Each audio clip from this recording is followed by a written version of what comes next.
નમસ્કાર મિત્રો, સ્વાગત છે તમારું ખેડૂત સમાચાર ચેનલમાં।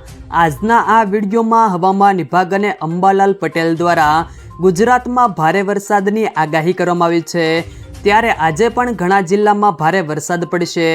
તો આજે ક્યાં ક્યાં વરસાદ પડશે, સાથે આવનારું ચોમાસું કેવું રહેશે, કેવો વરસાદ થશે, તે તમામ માહિતી વિશે આજના આ વિડીયોમાં વાત કરીશું। વિડીયોમાં આગળ વધતા પહેલાં જો તમે અમારી ચેનલમાં નવા છો તો ચેનલને સબસ્ક્રાઈબ જરૂર કરજો, જેથી અમારા આવનારા તમામ વિડીયોની માહિતી તમારા સુધી મળતી રહે। તો ચાલો શરૂ કરીએ આજનો આ વિડીયો। ગુજરાતના કેટલાક ભાગોમાં મેઘરાજા મહેર કરી શકે છે। હવામાન વિભાગ દ્વારા આગામી 7 દિવસ માટે રાજ્યના વિવિધ વિસ્તારોમાં ગાજવીજ સાથે હળવાથી મધ્યમ વરસાદની આગાહી કરવામાં આવી છે।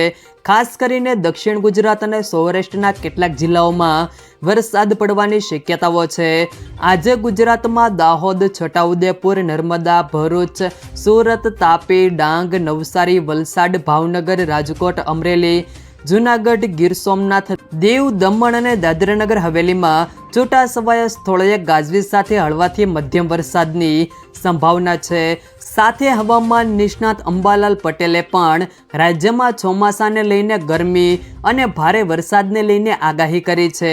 તેમના જણાવ્યા મુજબ હાલ ગ્રહો જોતા ગરમી વધશે અને રાજ્યના ભાગોમાં 38થી 41 ડિગ્રી જેટલું તાપમાન જોવા મળી શકશે। સુરેન્દ્રનગર, ઉત્તર સૌરાષ્ટ્રના ભાગોમાં ગરમી વધુ જોવા મળશે। દરિયા કિનારાના ભાગોમાં 34 ડિગ્રી ગરમીનો પારો પણ જોવા મળી શકે છે। ગરમીમાંથી રાહત મળવાની શક્યતાઓ હવે થોડાક દિવસ બાદ મળશે। અંબાલાલે વધુમાં જણાવ્યા મુજબ ધીમે ધીમે ચોમાસું ગુજરાતમાં આગળ વધશે। અરબી સમુદ્રમાં એક મોટી સિસ્ટમ બની રહી છે।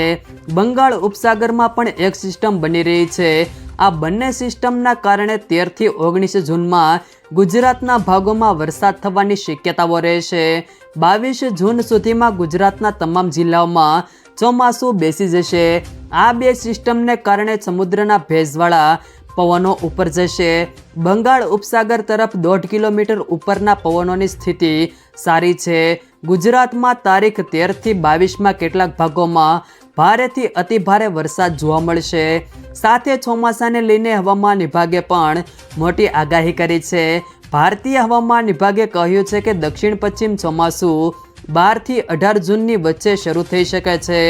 IMDના એક અધિકારીએ જણાવ્યું હતું કે 12 થી 13 જૂનના રોજ બંગાળની ખાડીમાં એક સિસ્ટમ બની શકે છે।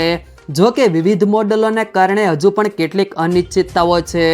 IMDએ મધ્ય ભારત, મહારાષ્ટ્રના કેટલાક ભાગોમાં અને દક્ષિણ દ્વીપકલ્પ ભારતમાં સારા વરસાદની અપેક્ષા રાખે છે।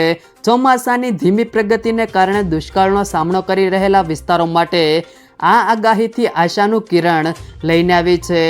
જો મિત્રો વિડીયો પસંદ આવ્યો હોય તો વિડીયોને લાઈક કરો, તમારા મિત્રો સાથે શેર કરો અને જો તમે અમારી ચેનલમાં નવા છો તો ચેનલને સબસ્ક્રાઈબ જરૂર કરજો, જેથી અમારા આવનારા તમામ વિડીયોની માહિતી તમારા સુધી મળતી રહે।